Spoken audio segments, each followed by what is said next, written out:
Please go ahead, sir. Good evening, everyone. My name is Nilay Verma. I'm a co-founder of Primus Partners, and I'm delighted to be moderating this session this evening that essentially celebrates the strength of the Indo-German relationship. The two countries have had a long history of cooperation, and today we look forward to exploring facets where we can strengthen our ties further.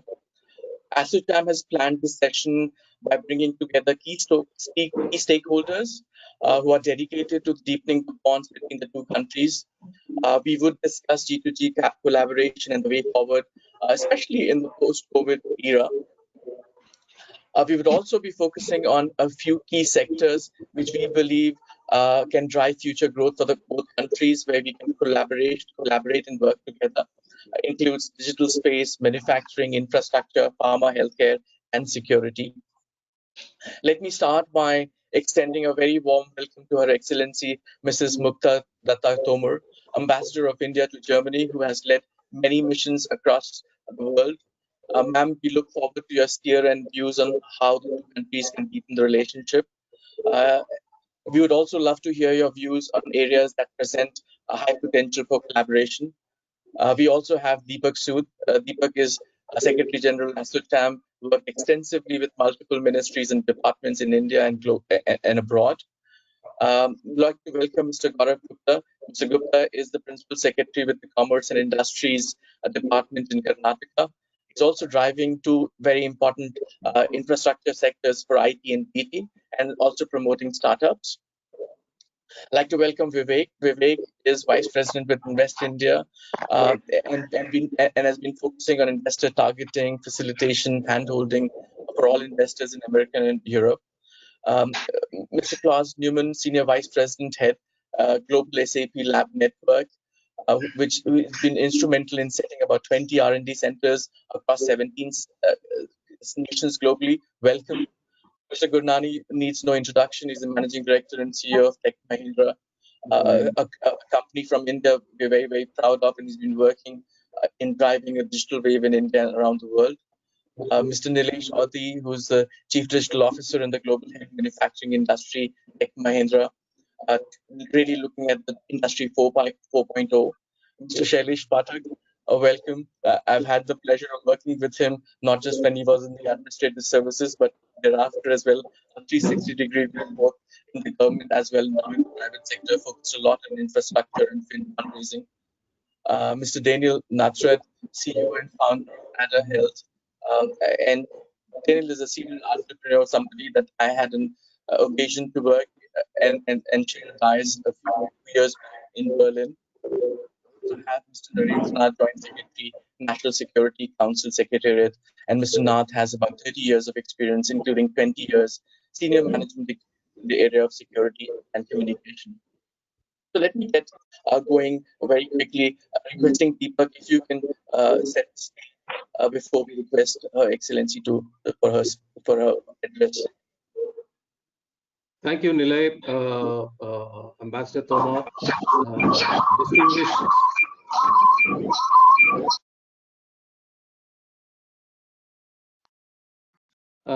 Ambassador Tomar, distinguished speakers, Nilay, thank you very much, all of you. It's a privilege and honor to have you all on this webinar this evening, which is centered around working on relationships between the two countries, India and Germany. The webinar seeks to identify emerging sectors and cooperations between India and Germany as we go along this changed geopolitical scenario that is in front of us. And secondly, the COVID-19, which is posing a challenge for almost everybody. The current reality is very clearly all economies around the world are struggling to open and operate. Countries around the world are facing health and economic crisis. Localized and national lockdowns are the truth which faces all of us. Sealing of international borders, disruption in trades, cancellation of flights and international travel in most parts of the world, and so on and so forth, is something which is causing a huge impact, and a lot of thought needs to be given to all the business models, and the way we trade amongst each other has to be looked at. ASSOCHAM, which represents about 4.5 lakh members of MSMEs from India, is the voice of industry at the political level, at the institutional level, whether it is for the domestic industry or the international industry.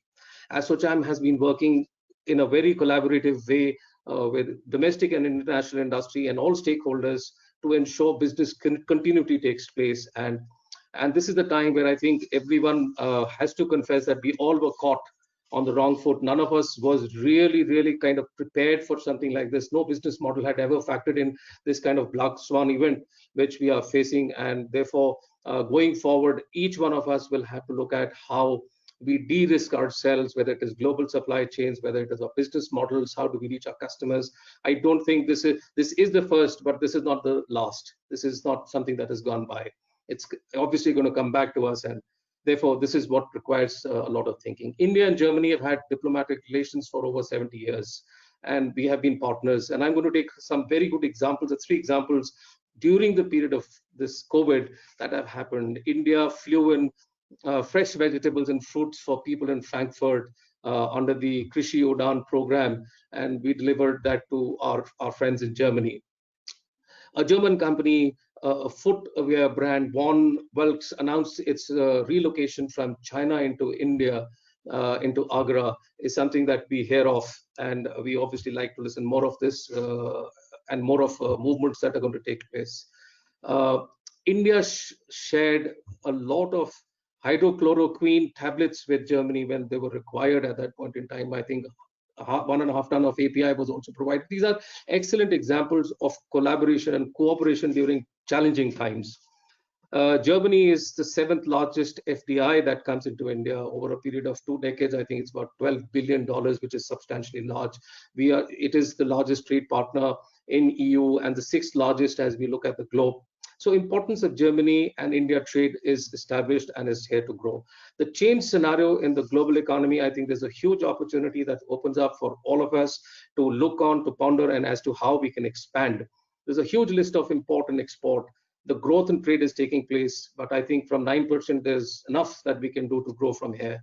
There are cities within India and outside of within states and Germany, which are called the sister states, and the whole idea of cultural collaboration and business collaboration that one is talking about is taking place. Karnataka and Bavarian, Mumbai and Stuttgart, that happened in 1968. So these are relationships which are deep-seated, and I think time for us to kind of take this forward.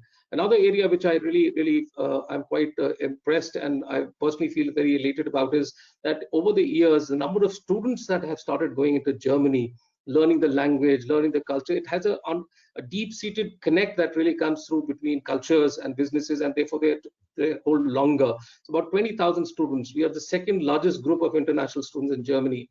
And like what I was reading, Chancellor Merkel was very happy with this number and was also wanting to see more and more of Indian students, and I'm sure you will see a lot more going. There are a lot of platforms which the two countries have under which discussions do take place, and there have been bilateral visits at the highest level. Discussions have happened as early as late as 2019, December. 21 agreements were signed under various streams, artificial intelligence, space, civil aviation.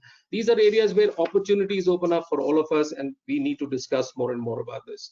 And finally, as I would close, and before I hand it over to Nilay, ASSOCHAM has been working, like I said, on business continuity for a while with all stakeholders. And going forward, we will be conducting a lot of virtual exhibitions, webinars, digital conferences, B2B meetings, matchmaking sessions between Indian and German companies, so that we can have more and more of these interactions and we are able to iron out and look at the opportunities that we have. I personally look forward to listening to Ambassador Tomar and all the distinguished speakers over the next hour and a half.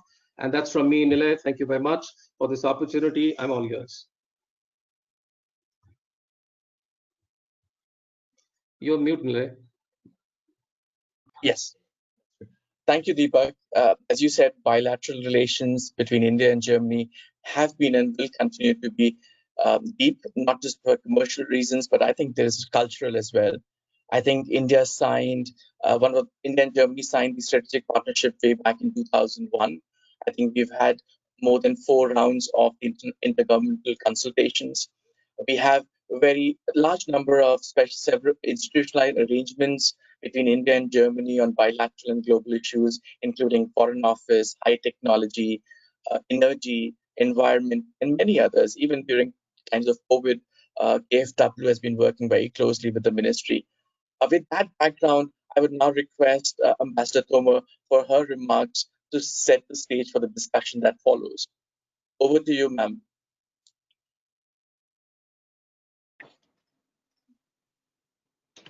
Namaskar. Very good afternoon to you, evening in India.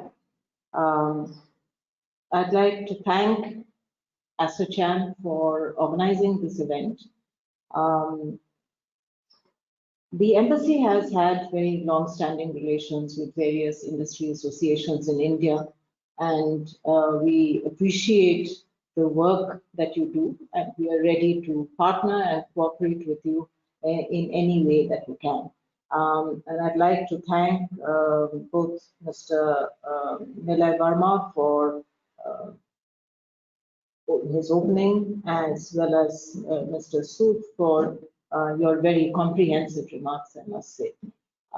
Thank you for setting the stage for that. And I must also say hello to my friends, Mr. Neumann in Shanghai. Are you in Shanghai? Yeah. And to Mr. Steinberg. I mean, he, as I always say, is the actual ambassador of India. I mean, he brings so much positive energy that I am always very pleased to see him. So I'd like to sort of, the topic of the day is very interesting, and I like the way that you have framed this. India and Germany partners in a changing geopolitical environment. I think that's a very apt setting for today, because it's not just business relations. We, as you said, you know, we do have very strong business and economic relationship, but it's really what is the important topic of the day and the current geopolitical environment that gives it a more interesting aspect. So the global geopolitical environment today, I think, is shaped predominantly by three major issues: climate change, international trade tensions, which has been sort of set afoot by the US-China trade tensions, and the coronavirus pandemic. And each of these has a bearing on the other two. And though this produces multiple challenges, it has also opened up new opportunities for business and cooperation. First, if we talk about climate change, there is today certainly an increasing awareness among consumers about climate change and its consequences. This is actually forcing companies to reduce their carbon footprint. I mean, carbon footprint is becoming a concept that is more and more recognized and valid. And it is forcing companies to embrace sustainably produced raw materials, cleaner sources of energy, and more environmental methods of waste disposal and recycling. Second, there are changes in the way countries are approaching international trade. This emerging trend in international trade policies has created, we believe, a space for India to explore new opportunities and partnerships. Third, the coronavirus pandemic is truly a black swan event. It has caused such massive disruptions of the global economic systems. And as Mr. Sood just mentioned, we don't know when we will be able to see the end of it.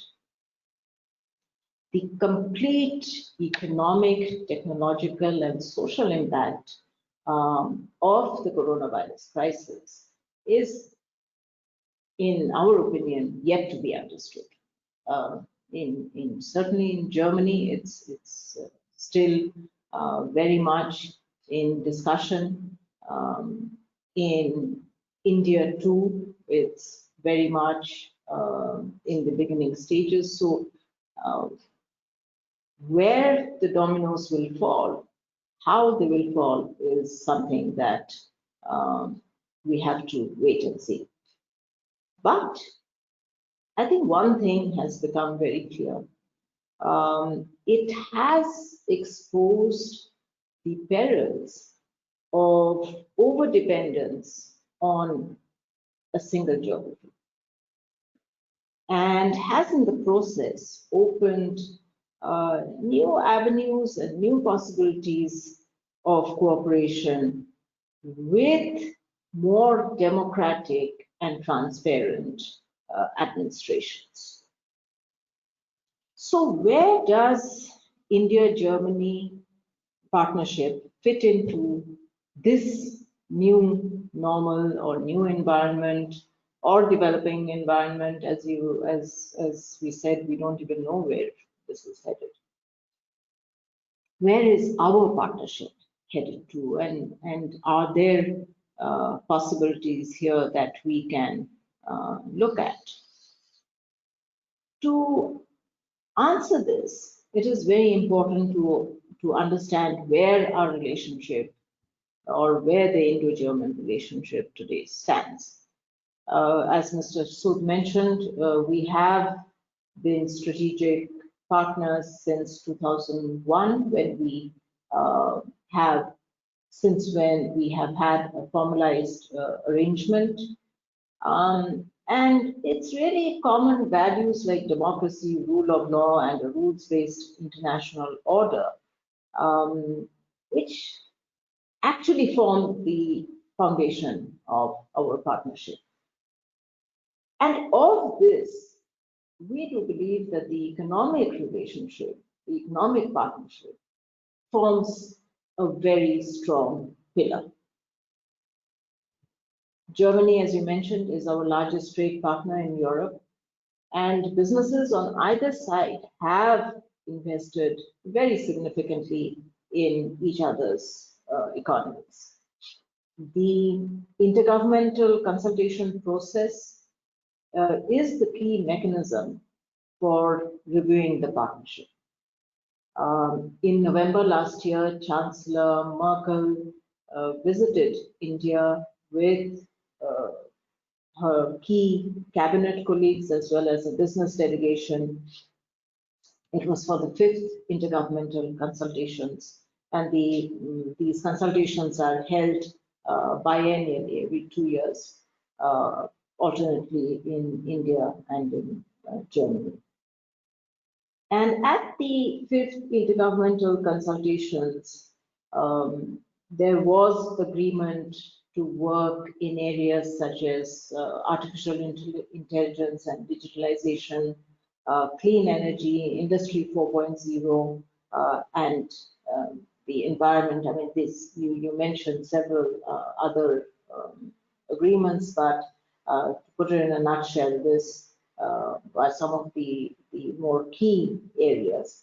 And in February this year, just before the coronavirus hit us all in a very hard way, the External Affairs Minister of India, Dr. Jaishankar, was in Germany for bilateral meetings, and he also had the opportunity to connect with not only the Foreign Minister of Germany, but also with the Economy Minister.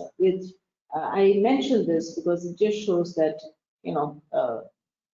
foreign policy is not just political, it's also economic. And the minister did feel it important enough to connect with the economy minister of Germany. And both countries have really been engaged in a very, very broad-based cooperation, working together on diverse global issues such as terrorism, climate change, and reforms of multilateral institutions. And as you know, India has yesterday been elected into the UN Security Council as a non-permanent member for 2021-2022.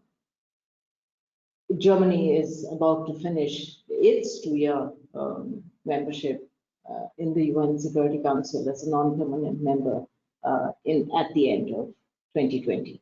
So we have had good cooperation, and we hope and we expect that this cooperation will continue. But coming back to, again, the present day geopolitical environment and the opportunities for India-Germany partnership, we believe that there are 4 areas that Indian and German companies can sort of focus on, and they can emerge as natural partners with complementary strengths. First is global supply chains.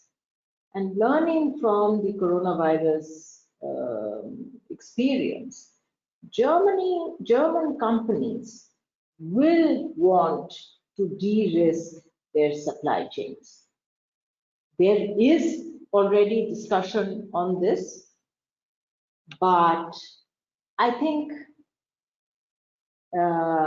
one also has to be cautious about how fast this can happen.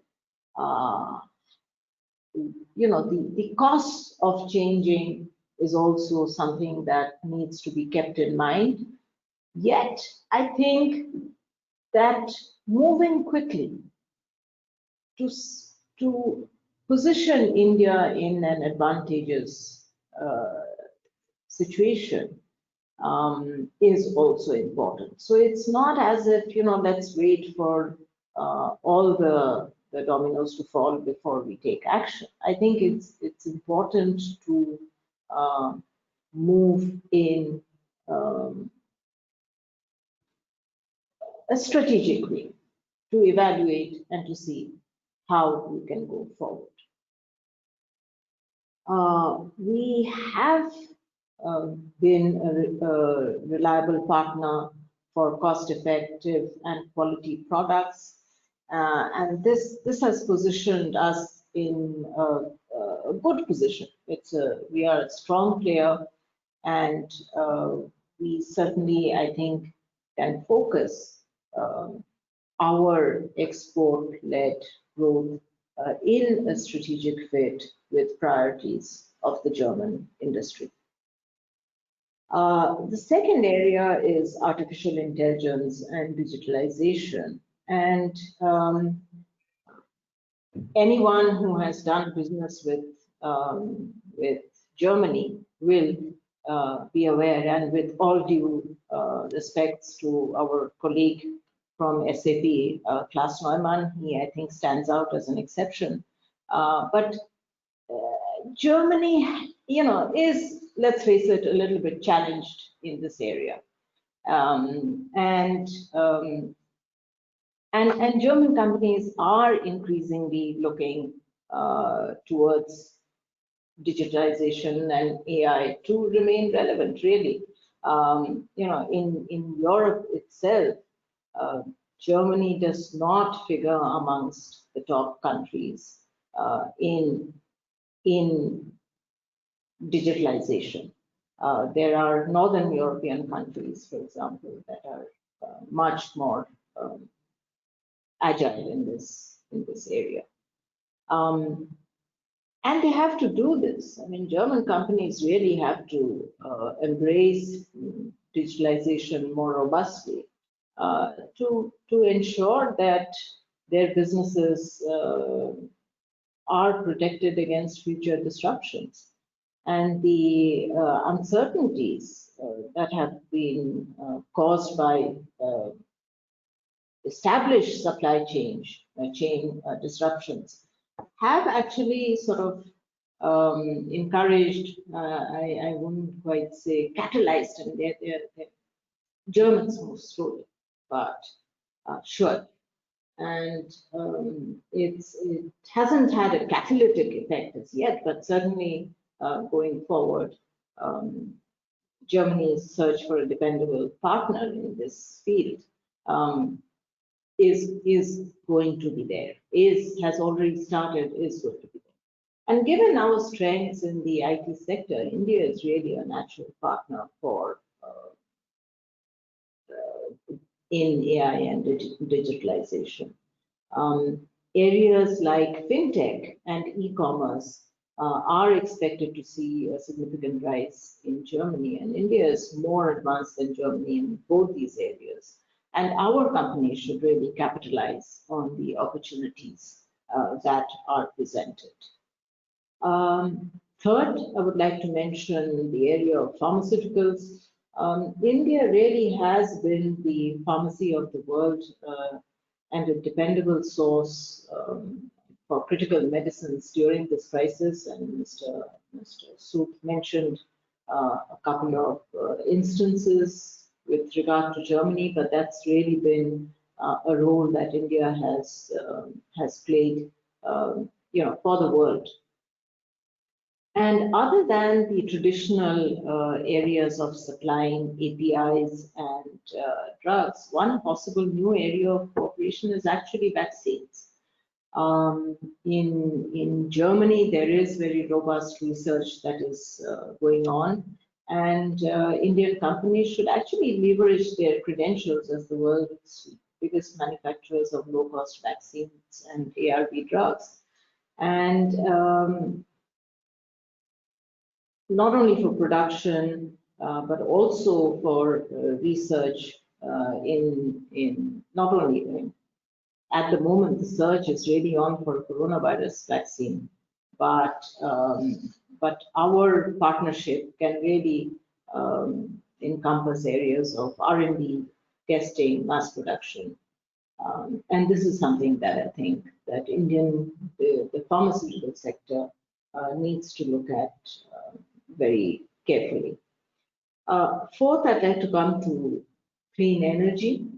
The EU Green Deal and Germany's own regulations encourage German businesses to reduce their carbon footprint.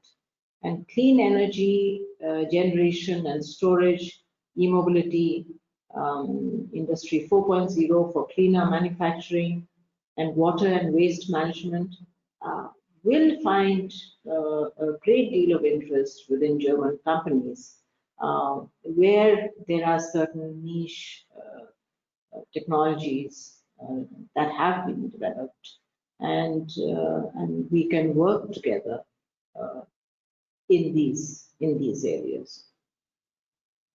And finally, I'd like to mention that the slew of reforms on the 4Ls, land, labor, law, and liquidity announced under the Atmanirbhar Bharat or Self-Reliant India initiative, and the opening of all sectors, including the strategic ones, to private investment, has sent a very clear message to the world that India is open to business, India means business.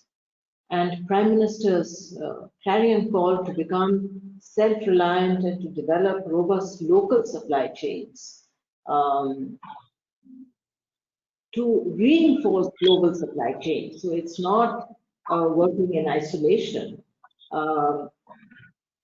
Provides an opportunity for foreign companies to partner with Indian companies. India's commitment to sustainable development, climate change, and environment preservation has generated tremendous business opportunities that should be of interest to global companies, including Germany. So I think I would like to stop here, and I would also like to once again thank ASSOCHAM for today's event. And I look forward to listening to some of the experts on the panel discussions. Unfortunately, I can't stay for the entire time, but certainly I'm here for about 45 minutes or so. Um, so I look forward to listening to other comments, and I'd be happy if you have any questions. I see we don't have a Q&A session today, um, but do feel free to write to us. We are available here. We have, you mentioned that you have 4.5 lakh NFM, and we have a very program in the embassy called the Make in India Mittelstand, which is essentially connecting German businesses in the Mittelstand area, which is the SME sector, to India to form partnerships, to provide an environment for facilitation. And we would be happy to have ASSOCHAM connect with us through the Make in India Mittelstand program, which was launched in 2015, shortly after Prime Minister internationally launched the Make in India program at the Hanover Messe in 2015. Again, thank you very much, and I look forward to other comments. Thank you so much, ma'am. Clearly, the 4 areas you spoke about are spot on. I think one point, if you said it, I just wanted to amplify. I think the speed of innovation of Indian companies and the products that they're bringing to the market, I think, has changed dramatically in the last few years. And I think the innovation hub is India, and which is seen in how the startups have come up. Moving forward, you spoke about the strategic collaboration. I wanted to talk about the D2G perspective, and we've got Mr. Gaurav Gupta, as I said, he's the Principal Secretary, Industry and Commerce and Government of Karnataka. By the way, Karnataka also has a sister agreement with one of the states in Germany. Mr. Gupta, ma'am spoke about the fact that global supply chain. She spoke about a single country and democracy. I would call that China. There's a lot of opportunities that we believe exist in global supply chain moving. Wanted to get your perspective, especially from a state perspective, how you're looking at opportunities, the sectors, and what do we need to do about it? So I hope I'm audible. Yes. Okay, fantastic. So let me first of all convey my thanks and gratitude to ASSOCHAM for making it possible for me to participate with all of you, and also convey my thanks to Madam Muktadatta Tomar, whom I had met during my visit to Berlin sometime back last year as a part of the Asia Pacific Startup Week being organized by the government and also several other institutions in the city of Berlin. And I would also like to mention that not only there are relationships between Karnataka and Bavaria, which is definitely very, very relevant, because both Bavaria and Karnataka, Bangalore are the most dynamic of the regions of the respective countries. So if you're talking about the technological excellence, if you're talking about issues like artificial intelligence, if you're talking about industry 4.0, if you're talking about smart manufacturing, and if you're looking at the amalgamation of all of these, then Karnataka and Bangalore is perhaps the natural choice. And that's the reason why Bavaria and Karnataka have had a relationship for the last almost 13 years. In 2007, we entered into a sister state relationship. And this is not just for investments, it's also for collaboration, primarily for collaboration, scientific cultural, academic collaborations between universities, between academia, and also we have relationships with other regions of Germany. Last time we went to West Rhine, North Rhine-Westphalia, and in Düsseldorf, and that was also a very productive kind of outcome. But what we share with Bavaria is very, very significant, because from there the minister presidents have visited several times. We have had several visits of Karnataka leaders who have also gone to Bavaria and to Munich. We have had relationships even at the police, Karnataka police and Bavaria state police. They have entered into understanding. Then we have had relationships across health, energy, education, and several other fields. Now, what we have number of Bavarian-based companies, Bavaria and also Baden-Württemberg. Traditionally, they are very strong. Today morning, I had occasion to visit Bosch, although it is not Bavaria, but it is Baden-Württemberg, and very productive. And we were talking about how from automobile, they have jumped into something called a solutions company. Now, solutions company is talking about how you can apply AI, how you can apply IoT, how you can apply various other tools, mechanisms in order to transform manufacturing, and also to devise new solutions, which could be in the field of sensors, in the field of and solutions in field of environment, and several others. So there are, as I said, various companies, and one of the universities which I came across, I think it's one of the excellent universities in Munich, TUM University, which is again a model, and number of Indian students are also going there for bachelor and master studies, etc. Another feature which I would like to point out at this August occasion is about the Fraunhofer. Now, Fraunhofer has been an institution, legendary institution, and it has also set up office here in 2012 in Karnataka.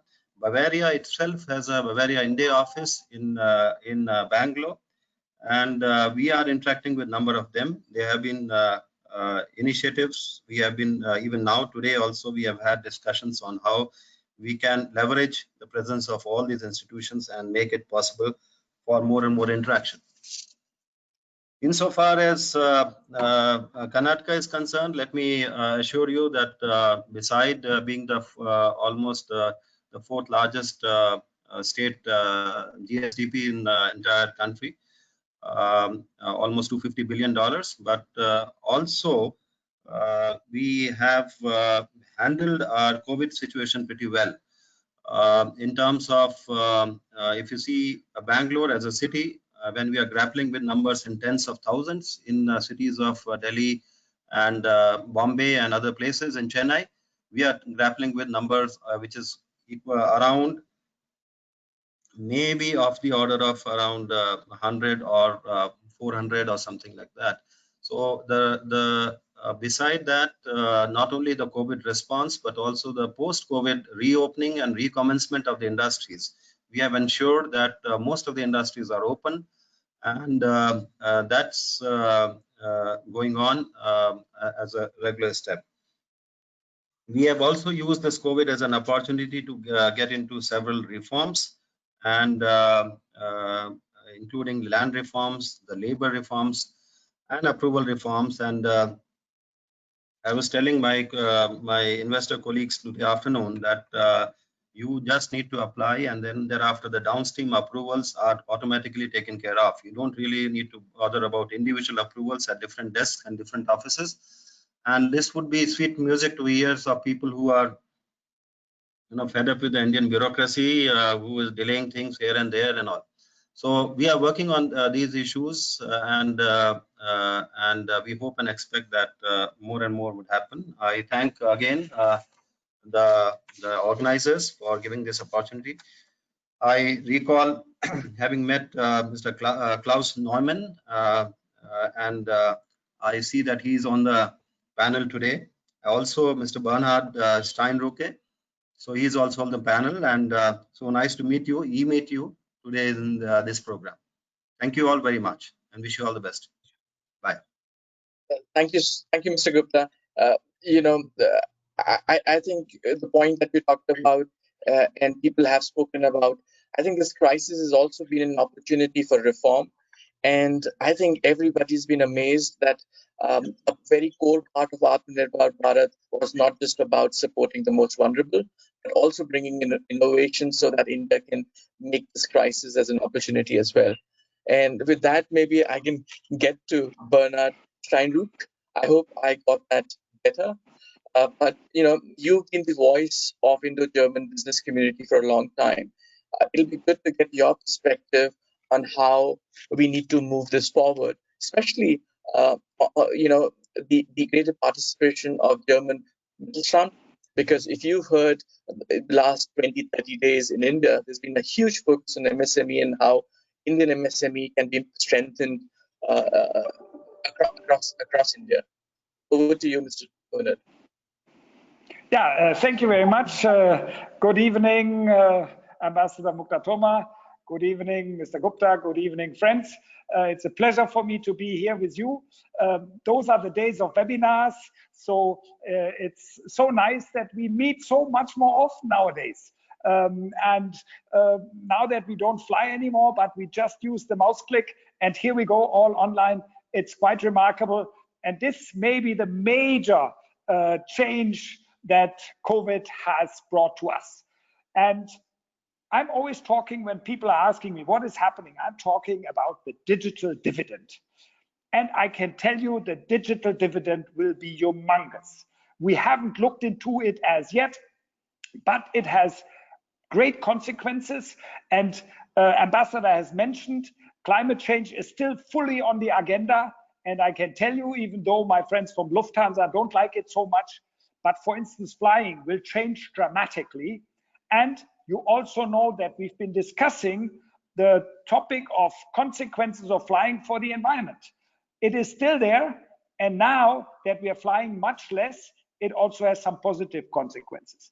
And I can also tell you, everybody's talking about work from home. And I can tell you, work from home will stay. And that also means there will be certainly less traffic. And I mean, Mr. Gupta, you know in Bangalore what it means. I know it from Mumbai. We know it from Delhi and other places. This will also definitely change, because in future, we will not go to office every day anymore. We will go maybe 2-3 times a week, but not every day. So things are changing substantially, and that is the advantage of that crisis. Never miss a good crisis. That's what we're saying. And here we have huge opportunities. And actually, Mukta Toma was talking about that Germans are lacking a little bit in digitalization. It's absolutely true. But in the last 3 months, we also have learned a lot. And we have jumped really in a major way. And also this is meant to stay. So from that angle, I think this crisis has also some advantages. Now, what are German companies doing in India? Well, we've been here for 500 years. And we've been here for the last 100 years. And when we look at Bangalore, we've been there. When you look at Bosch, you would at Bosch today, basically 80 years, and we are very, very strong. When it comes to employment, German companies in India are probably the largest foreign employer. And this will also stay and continue. And you mentioned again Bosch, because I'm on their board, so I'm very proud to be there, a solution company. Yes, actually that's what many German companies are in India. They are solution companies. They see the opportunities and they grab them. Of course, this crisis is different. And at the moment, I have to say, also for us at the Chamber, it's crisis management, like for everybody. For the Indian government, for the various states, it's crisis management. So therefore, at the moment, the Chamber is really working hard to get things back on track. So we are supporting our companies in a major way together with the local authorities to get back to work. At the moment, it is still small. Like all the Indian companies also 20%, 30% of capacity, because we have to stick to the laws with regard to social distancing, with all the regulations. That is, of course, self-understood. The next challenge that will be there is demand, because at the moment, as we all know, demand is low. Because people, for instance, at the moment, they don't have time to think about whether they buy a new car. But it will come. It will definitely come back. Mukta Toma was talking about vaccination, and the Serum Institute in Pune, the largest vaccine producer in the world, is working very hard together with the University of Oxford to come up with a vaccination. And by the way, the ampoules for these millions of vaccines will probably come from Shot Glass, a German company with a very, very strong joint venture with an Indian company.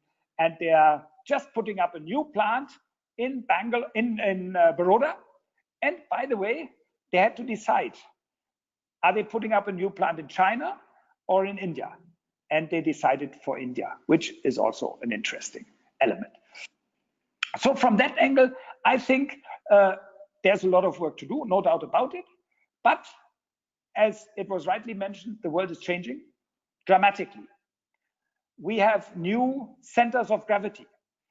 The old globalization is not over, but it's different, because it's America first, it is China-centric to a certain extent, and Europe and India should and could be the beneficiaries. And therefore, it's up to us to look at it and develop it. Last week, the chairman of Siemens, Mr. Joe Kaeser, in an interview with a German journalist, he basically said, now it's time for Europe to think where it stands. Europe has the problem. Does it have to decide? Do we go with America or do we go with China? Very difficult decision and probably not possible to decide. But Europe has to decide to go together. And Europe has to decide to do more with India.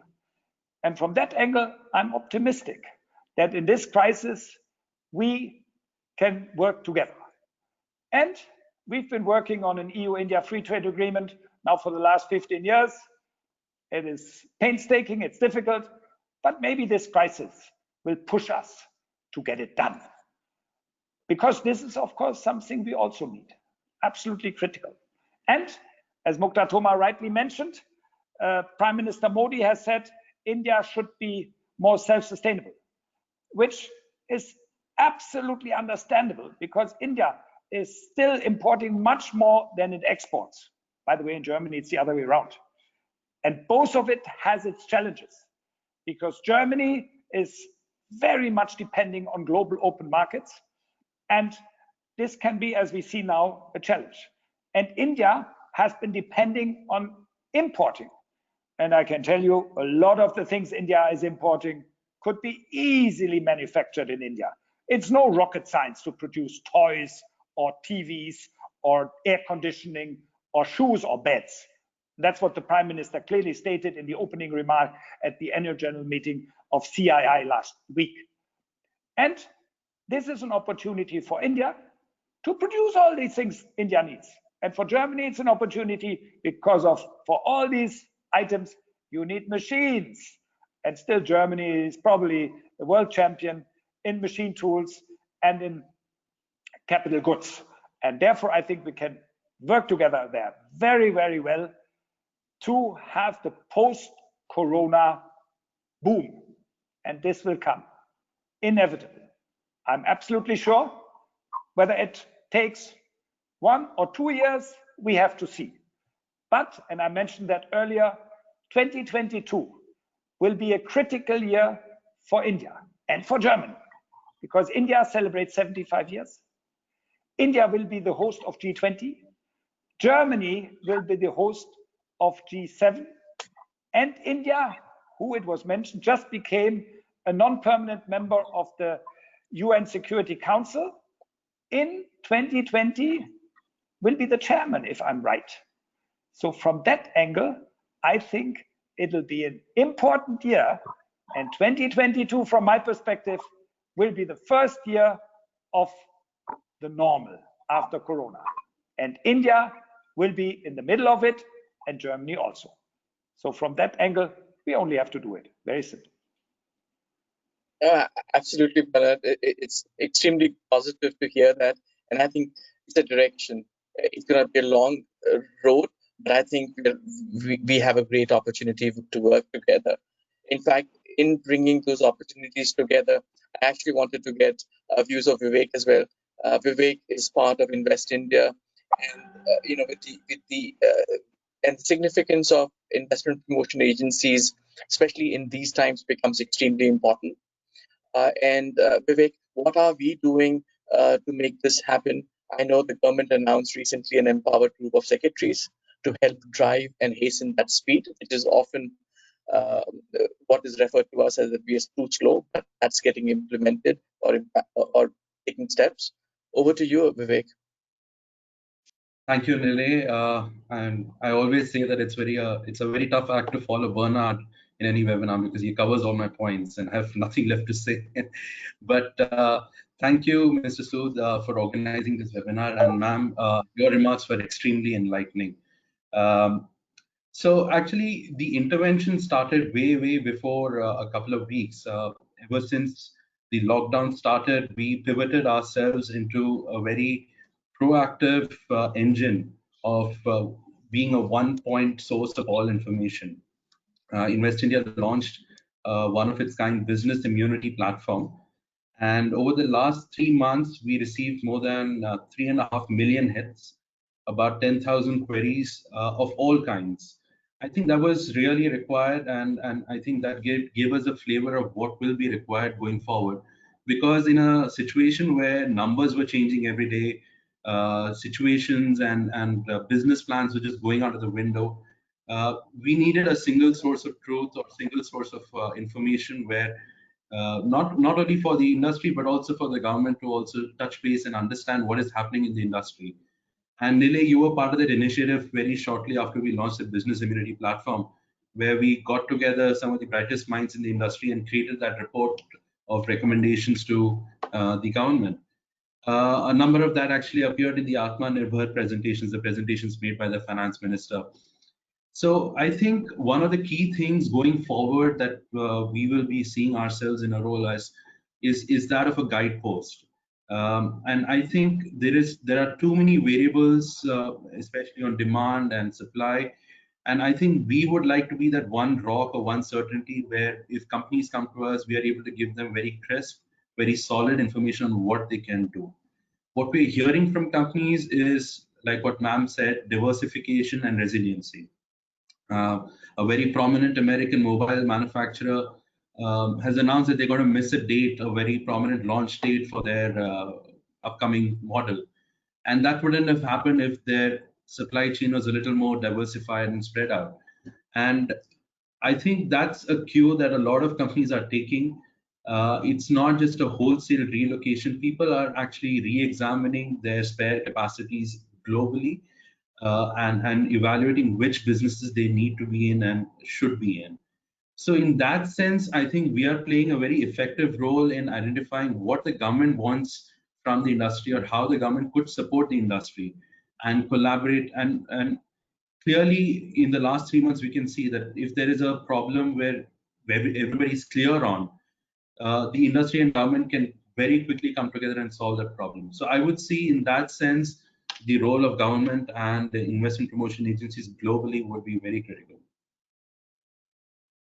No, absolutely right. And if I can just move to one area that was spoken about, digitalization, Ambassador Tomar spoke about it. She mentioned India and Germany, along with other leading nations, have launched what we're calling the Global Partnership on Artificial Intelligence, which is aimed at providing responsible development and use of AI grounded in human rights, inclusion, diversity, innovation, and economic growth. We have with us Klaus Newman. Um, Klaus, if I can come to you, clearly the world going forward is far more digitalized. There's far more digitalization. There's digital economy in true sense. the joke on WhatsApp is that what the chief digital officer or the CEO could not help implement, COVID has, which is digital technologies. How do you see the growth of this sector, especially because India is a big player in this, and how can we work together?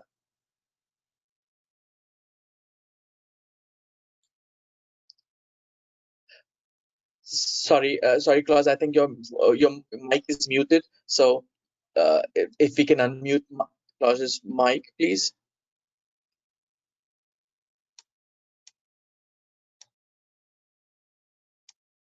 So please unmute your microphone. Okay, can you hear me now? Yes, loud and clear. It's not by chance that the person from the digital age has the biggest issues to get make himself heard. So thank you, Nilaya, and thank you, Mr. Sood, for having me, and dear Ambassador Mukta. It's really a pleasure to be here today.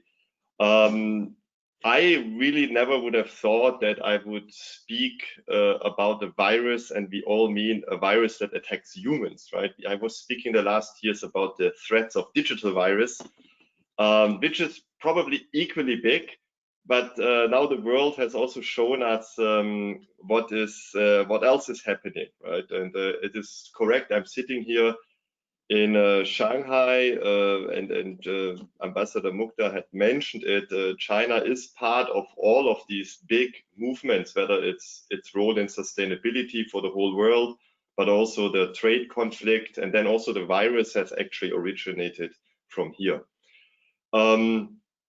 Yeah, I think the Indian IT industry, I mean, we have also a very large footprint there. Just still mid of February, there was still a wonderful forecast, 190 billion revenue, 150 billion nearly exports. The world looked wonderful, rosy mid of February. I mean, we were having the virus phase in China already behind us, when in India, still the world looked very rosy. And also with 200,000 new jobs and 7.5% growth predicted.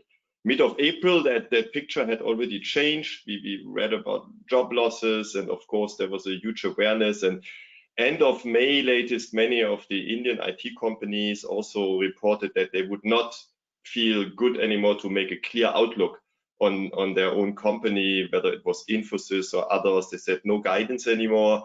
There will be significant impact. Now, from the sector, and that's actually a global phenomenon, there's of course a short-term and a mid-term impact on this crisis. I mean, short-term, it is clear there are also for us, for all IT players, our customers have facing a lot of uncertainties, and also they need to preserve cash flow. Therefore, there is, you can see in the IT sector also a slowdown in sales. I think across most companies you see that, but that is probably not what we would see in the long term. And depending now how quick a recovery is, that also depends what we can in the end define in short term or in long term. But what you already see is there are of course big winners in the digital sphere, right? There are those companies that make our remote work easier. Like look at the share price of Zoom, look at the share price of DocuSign.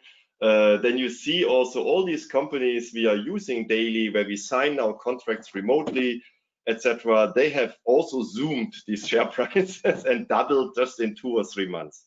That is very clear. But then comes, I think, beyond those where everybody understands what the immediate positive impact of digitalization, then of course comes, I think, in the next wave, and we see this already starting, that companies think about, okay, what about my cash flow? Why couldn't I look well enough into my cash flow situation?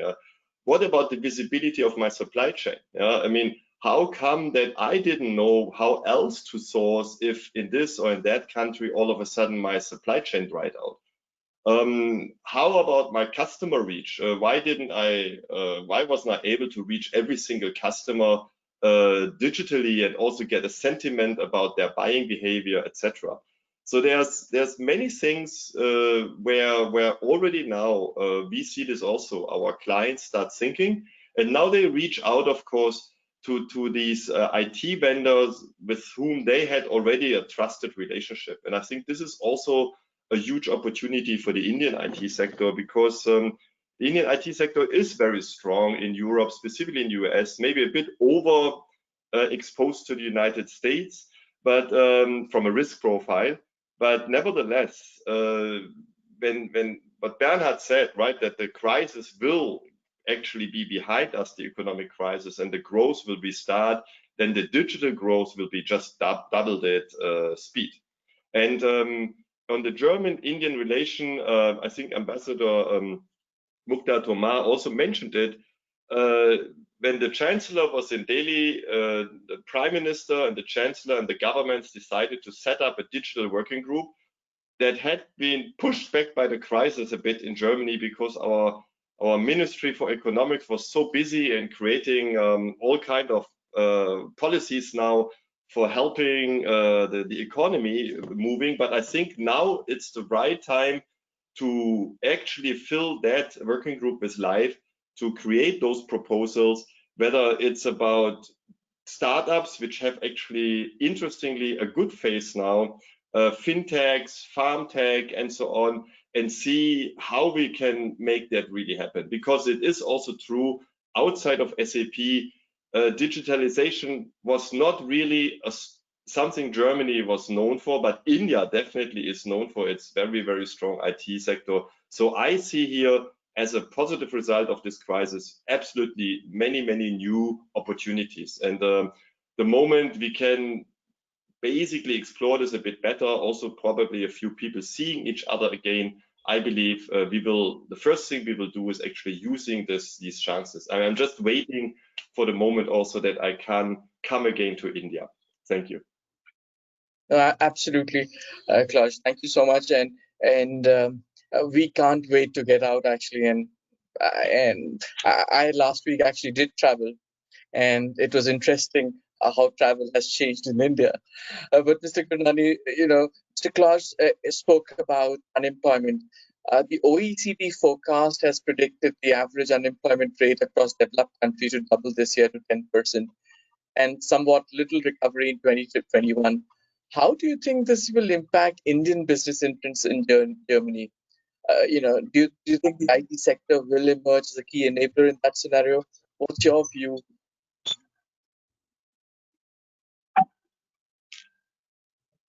Mr. Gurnani? Mr. Gurnani, you have to unmute yourself.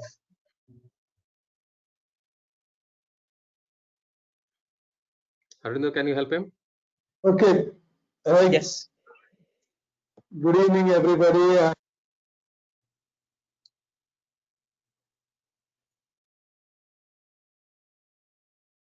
Sorry, we've lost you again. Harinder, can you just check?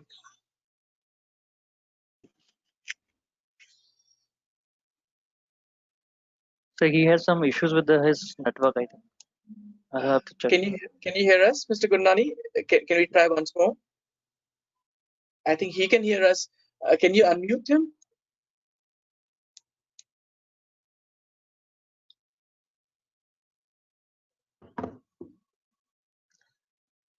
Mr. Gurnani, could you try unmuting yourself from your computer, please? It's to the right side, top screen corner.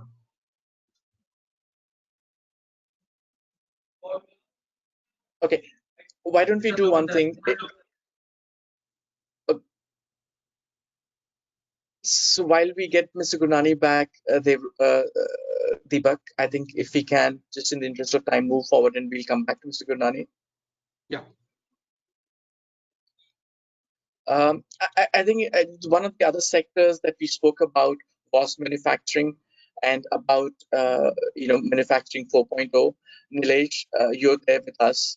My question to you was, how important is the amalgamation of digital technologies in manufacturing, and how could it prepare and safeguard the industry, especially in wake of such black swan events?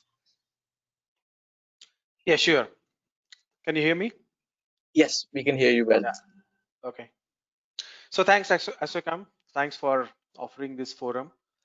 When I look at manufacturing and when I add the digital to that, just to put few numbers on the table, see, India, about 43 million people work in the manufacturing and produce 430 billion of the GDP, which is about $10,000 of productivity per person. Now the same number, when I look at in Germany, it is about $75,000. Right? That's a fairly a big gap in terms of productivity. But then there is nothing right or wrong about India. I mean, in the past, that's how we built our factories. That's how, because we always wanted, the labor intensive or the manpower oriented kind of a factory. So that's how we built. So today, if you take the robot penetration, Germany has got like about 32 robot per 1,000 people. India has got about 2 robot per 1,000 population. But then if you take India's vision, as we go from this 430, and when we go towards 1 trillion, or then adding next 1 trillion in the economy for our manufacturing, now we are not going to build the factory same way. We cannot. We were just talking about another example of the vaccine manufacturing. This Pune-based company. I mean, although India is one of the largest vaccine production, but the largest vaccine we have produced is 0.8 billion dosage, and the world will require like 20 billion plus dosage as when this vaccine comes on table. So it's humongous in terms of the volume and then the productivity growth what India will require. Now in this situation, I think the German engineering, and they know how best to use the robot mechanized way, the throughput, and the India's digital. I think that's a combination which is going to take and produce the factories of future at both the places. And today that's a good exchange which has been happening. The earlier speakers, they elaborated on the German tools, the German robots, and taking the skills from India in the digital side. The second quick point is some of the largest small and medium scale industries, the MSME segment of India and the SME segment of Germany, are the two significant segment and the only segment in the whole world, right? 45% of India's manufacturing is SME segment, 30% of Germany's manufacturing is SME segment. But both of us, we have a common problem, that the productivity of this SME segment is almost like about 30-35% less than the OEM or the tier 1 segment. So both the countries will need to work on this segment. This segment is significant from employment perspective. This segment is significant in terms of the economy and contribution to the main manufacturing. Third and last point is, while the India will grow on manufacturing, the number of job India will produce on the shop floor will be limited.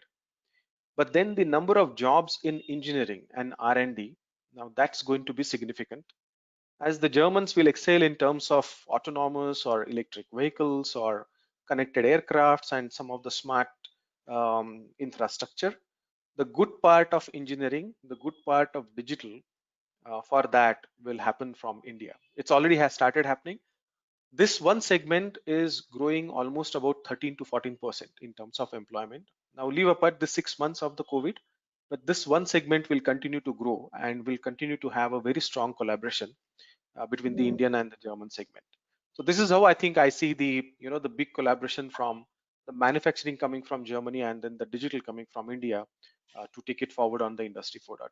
Thanks.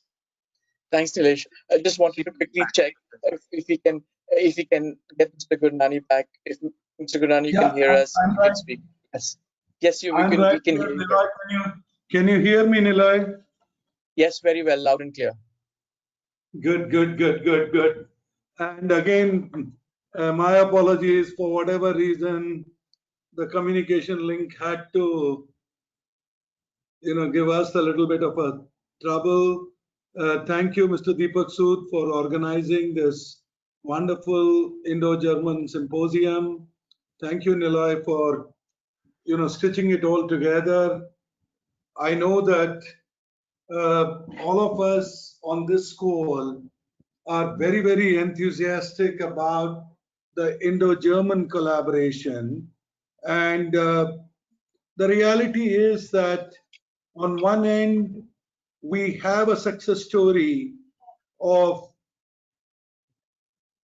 many decades. Chancellor Merkel and Prime Minister Modi have signed agreements which cover a wide range of subjects. And I still remember Chancellor Merkel coming to Bangalore and visiting Bosch. And I was then the NASSCOM chairman, vice chairman, and I had a chance to host Chancellor Merkel in Bangalore. The collaboration, in my opinion, can be very, very transformative. That the largest chemical factory in the world, BASF, is now setting up a joint venture with Adani Group. That we have collaborations in automotive sector all the way through each and every brand that Germany not only manufactures and exports, has a home in India, and I would believe that as software components of that car, whether it is called a Mercedes-Benz or whether it is called a Audi, I mean, the software component is increasing so much that every car is a data center. That, SAP, and I know that, we all are aware that one of the largest labs of SAP outside Germany is in India. And that, as we were talking a little while ago, none of us knew in January. Many of us from India went to a party hosted by Christine Klein, who is now the CEO of SAP. And in that party, we were really talking about how India would not only be building solutions, but we were actually talking about how to create transformations in the world. It was no longer about digitalization. It was all about how to make the world digital. We even spoke in that particular evening about how India's Paytm or India's Google Pay or India's RuPay is far ahead in terms of digital currency than what we have right now in Germany. Germany tends to be still a cash society. So all I'm trying to say is that if those conversations are pre-COVID, I don't think will stop us because of COVID. Yes, Germany has been appreciated about its own handling of the COVID situation. I mean, compared to what was happening in Italy, Spain, I mean, Germany, or even in UK, Germany came out as streets ahead in their handling of COVID situation. But let's take a pause. India launched Arogya Setu 2 months ago. The contact tracing application of Germany was launched 2 days ago. Clearly, there is a lot more to do in terms of collaboration. I know we spoke about the collaboration between Serum Institute and the labs in Germany, talking about the COVID-19 virus or the medicine. I personally believe there is a lot more that can be done and it can be expedited. And personally, my own opinion is that whether it is Siemens or whether it is Bosch or whether it is other large manufacturers, the opportunity to collaborate between the digital India and the manufacturing Germany, and I know my colleague Nilesh Otti has spoken about it, but why I wanted to re-emphasize was the most important sector of Germany, which is the SME sector. And that our collaboration may be dependent on the few large companies. I mean, why is it that the strategy of Make in India is not made in China? And why is it that the strategy of Indo-German collaboration is all about making together design, development, and building together? If an Airbus can be built in many countries, and Germany and France being the lead players, I mean, I am trying to visualize which product of India and Germany can be called an Airbus. And all my request is that we need to dream big. And if we dream big, I think Indo-German corridor will only expand dramatically, and we both need each other. I know, Bernard, and I'm again not going to take an attempt on pronouncing his name fully, but Bernard talked about Europe will decide or Germany will decide. I mean, we know what Germany decides, Europe decides. So that they will decide whether to go US way or whether they go China way. Personally, I can only say I don't care as long as you both, Germany and Europe, decide to come India way. So I think there is a huge opportunity, and we look forward to working together with Germany. We have a history of working together. It is time to dream a lot more, aspire a lot more, and do a lot more. And thank you again, Mr. Deepak Sood, for inviting me. Thank you Mr. so much. Pleasure.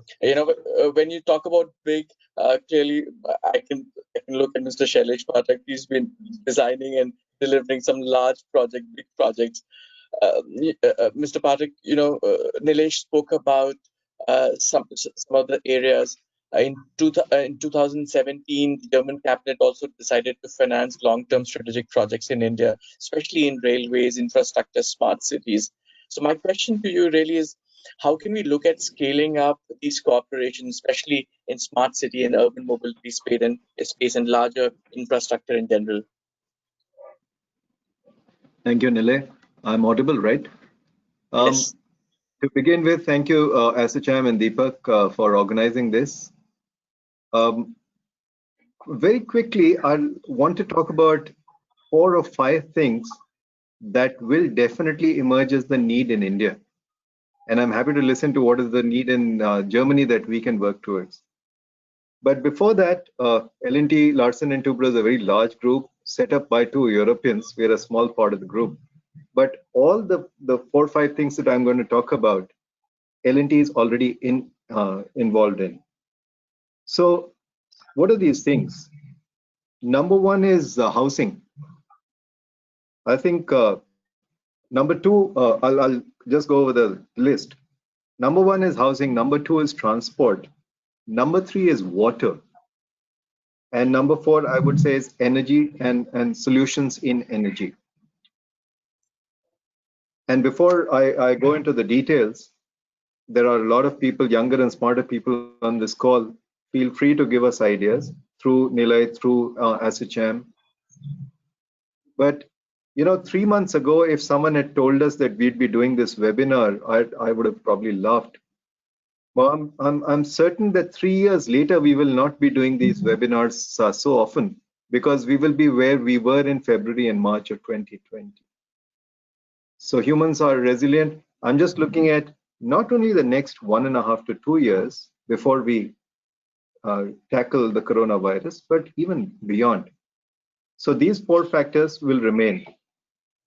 In terms of housing specifically, if there are technologies around affordable housing and rapid production of affordable housing, where we manufacture off-site and assemble on-site, because we know in India that most of the caseload of coronavirus is coming where housing is not proper, where people are living in very congested areas.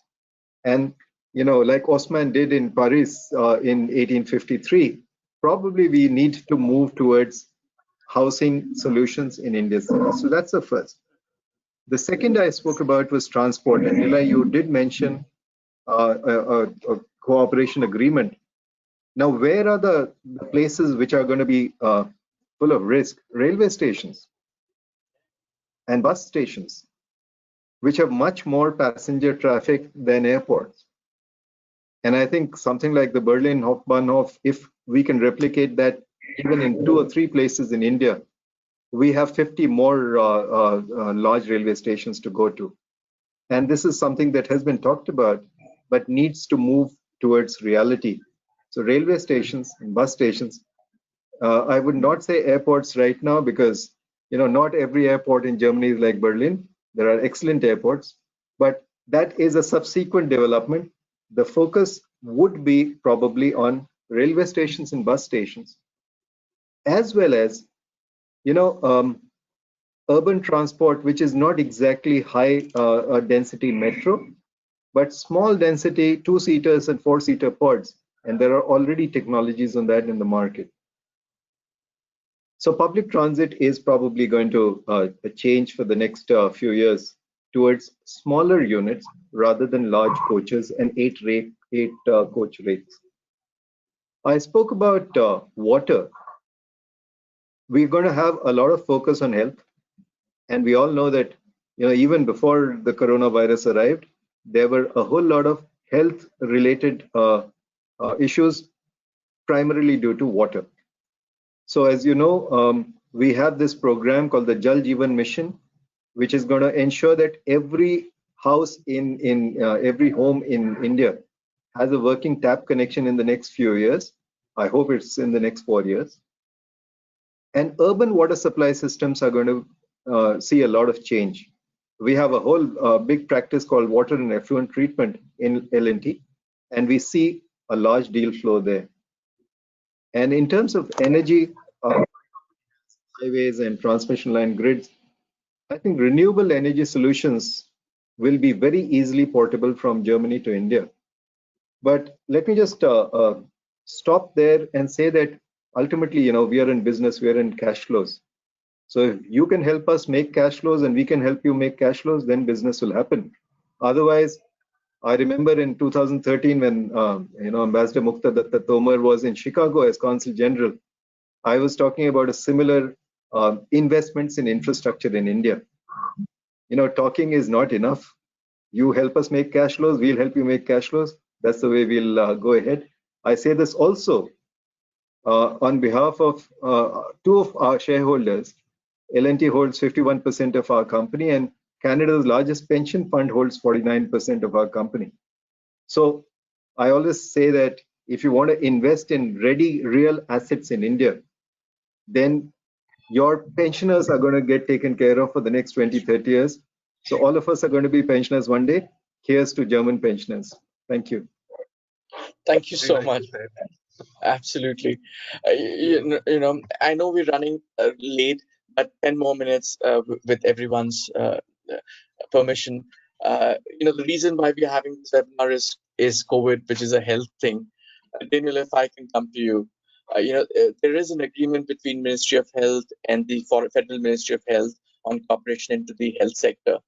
I think an MOU was signed for cooperation between ICMR and Health Association, which focuses on infectious disease. I think I would be very keen to hear your views on what's the significance of such arrangements and how can we work together more, especially given this pandemic is not going to be the last one. Yeah, thank you very much, Mr. Varma. Mr. Sood, Mr. Varma, thank you. It's a great honor to be invited to briefly speak at the event. I'll try to stay within 5 minutes. I had the pleasure of meeting our moderator together with Niti Pal, the Global Chief Medical Officer of KPMG, who I believe is originally from the Delhi area, at the KPMG Global Healthcare Summit last year in Berlin.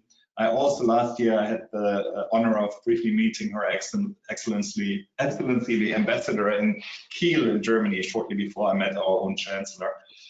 Maybe to briefly introduce ADA for those who haven't heard of us, so people know the background of what I'm talking about. ADA is an AI healthcare platform for patients and for doctors. Patients can download it for free in the iOS App Store and the Google Play Store. And it works pretty much as if you had the ability to have a WhatsApp chat with your trusted family doctor 24/7. And you get an answer within minutes and after a few questions of what your suspected diagnosis might be and what you should be doing next. Our app has been downloaded over 10 million times so far, of which about 1.5 million downloads are from India, although we basically never did any marketing in India. And ADA is actually the app in the medical category with the most 5-star reviews in the world ever of all medical apps, with several 100,000 reviews. And every day someone says, this saved my child's life, it saved my life. We wouldn't have gone to the hospital if your app hadn't told us.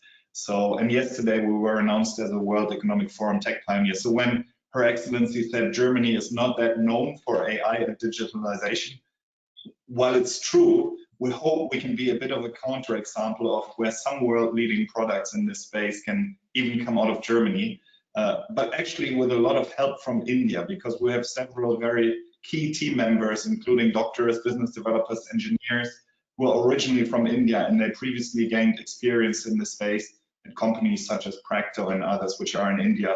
And a key member of our Global Health Initiative team is also from India.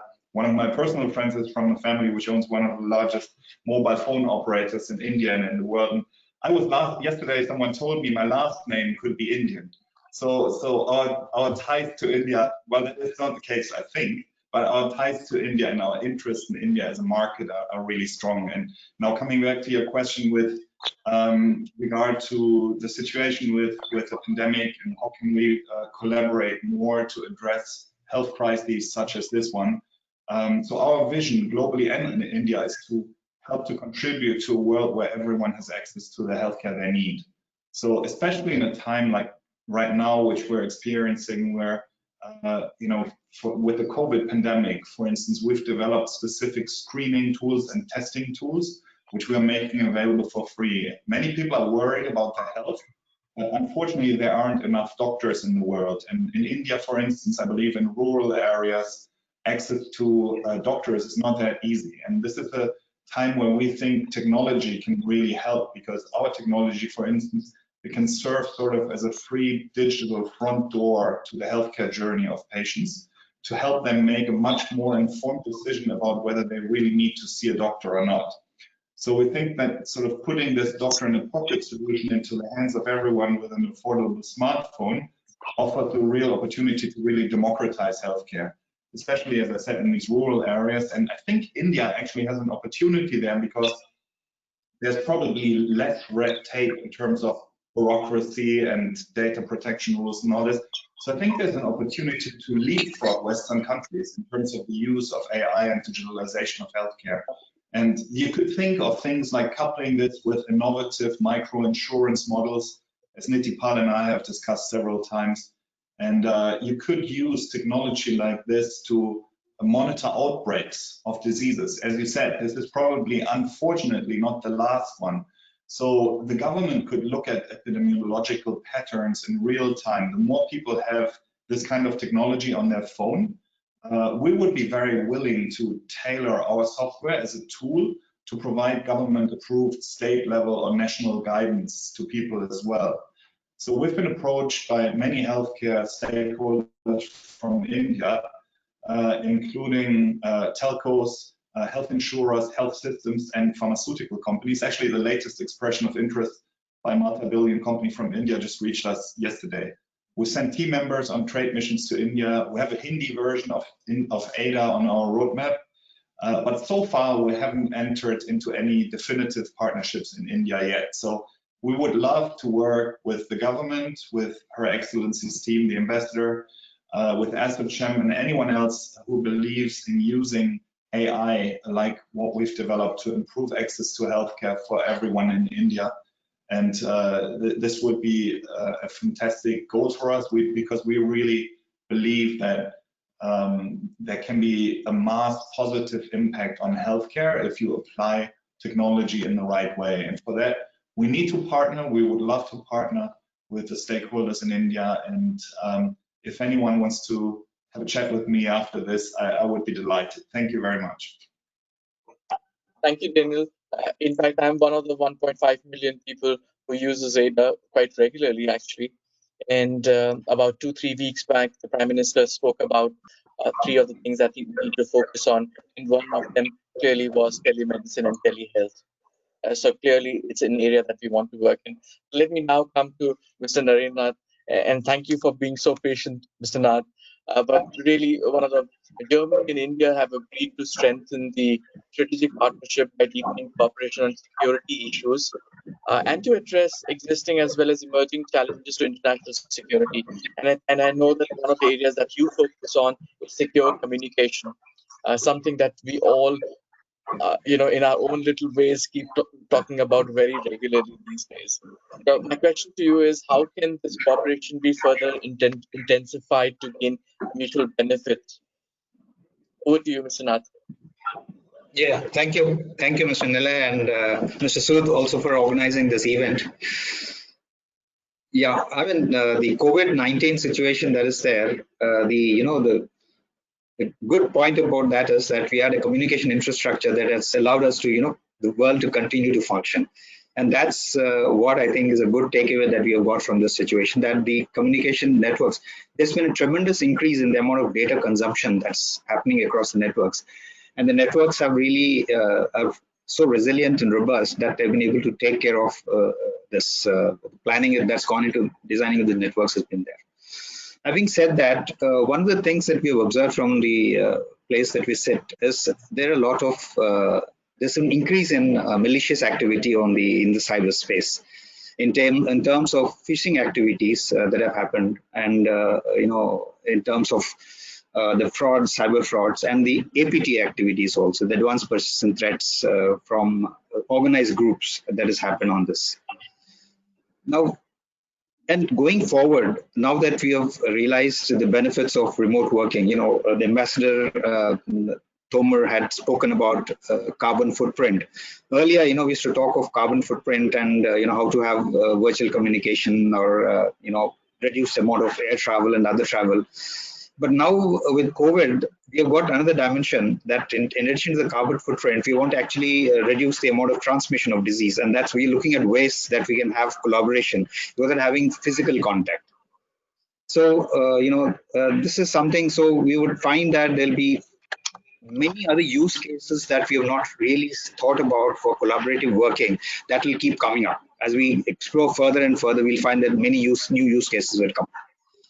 Having said that, now it becomes very important that we have robust infrastructure that ensures that the infrastructure is secure from disruptions, and also it's secure in terms of the confidentiality and integrity and availability of the information that is there. This is regarding, we are not only talking of person-to-person communication here. With we talked of Industry 4.0, and with a lot of machine-to-machine and the industrial IoT that's coming along, you'll find that the bulk of the communication that takes place on these networks will be from data communication for this machine-to-machine communication. And there's a security dimension that comes in. You might lose some confidentiality with human communication, but with machine-to-machine communication, we have the cyber-physical systems. It'll have some disastrous consequences because of disruption of some systems, and could be loss of life and limb and property that could happen because of some damage to critical infrastructure. So it's a very big canvas that is there, and we have to work towards that. So how do we address this? See, one of the things that we've been talking in India in terms of is to ensure trusted supply. So we have some conditions, especially in the telecom sector, and which we are trying to replicate in other sectors also, in terms of saying that once any network element comes into the network, we should be able to test, certify it's secure. I find that Germany in March 2019 have come up with the enhanced requirements for security for their service providers and operators, wherein they have asked for them to explore getting, especially for the critical infrastructure, to put equipment that comes from trusted supply sources. How do you ensure that how do you define something as a trusted supply is a challenging task. The other is, just because that you have a trusted supply doesn't mean that you're secure, because you find that lots of the cyber attacks and the breaches that have occurred in the Western world, if you find what is the underlying infrastructure that is there, the hardware and the software, you would find that most of the underlying infrastructure, hardware and software was from trusted supply sources, but still you have breaches like the Target breach or any other breaches that we've had. You will find that the underlying hardware and software was from trusted supply. So just by having a trusted supply source itself doesn't do. It's also a question of quality. So just by having indigenous or own supplies doesn't really help you. You'll have to also look at how do I ensure the quality of the product that's designed so it's secure. Germany has, come up with requirements for, testing, and testing and certification is a big challenge, because when you test for products for performance, quality of service, you have certain parameters against which you test. In terms of security, it's very difficult. You have to also test for some things that that are not designed for. You have to see what are the things that have been maliciously implanted, and that's a challenge. And the other problem with ICT infrastructure, digital infrastructure, is that once you test for something and then you put it into the network, how do you ensure that the one equipment that you have tested is the one that is getting deployed across? You can't test for each and every single piece. So that is one challenge. The other challenge is I test today, but there's an upgrade that happens tomorrow. How do you ensure that it's still secure? So these are some challenges. I think this is one area that India and Germany can work together in terms of working out the protocols, the mechanisms to ensure that how do I get secure infrastructure in place for all my power sector, the transportation, civil aviation, the industrial IoT, all of those areas. This is one area that I think that we can work together on. The other areas regarding IoT devices, people talk about the low-cost devices, very small footprint, and that's why you can't have really security features. Today, if somebody wants to go, and you find that many of the current attacks that happen are from IoT attacks, even when you talk of DDoS attacks that are happening, you find that the IoT devices are generating that. So let's say that I want to go and purchase a secure IoT device today. I'm saying anywhere in the world. Do I have an option? I just go and buy a device to the shelf, and I find that most of them are not secure because you don't have any standards or security standards. We said there's a minimum baseline that an IoT device should have, and unless it has these minimum baselines, you are not supposed to sell it to a customer.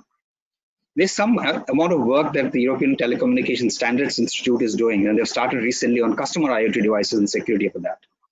So this is another, in India also, we are actually working on that to work out what is the security features that you can get into that. And I think this is another area that we can work on and then come up with a framework so that customers have an option of purchasing a secure IoT device. Because when you talk of CCTV cameras and other smart TVs and all of that, that's a problem that's there. I think from your body language, I feel that the time's up. So I think with these few things, I would say that thank you for providing the opportunity. And if you look at the security canvas, it's really huge. I think we can work together in many areas, and it's an emerging field. Thank you. Yeah. It's interesting. Body language can still be seen on VC, so we don't necessarily have to meet physically. I'm sorry for that, but what you said is absolutely right. I think the entire trust, and especially in the COVID-19 world, our ability to make sure that what we're doing is secure, and especially communication is critical because the businesses are becoming more and more digital.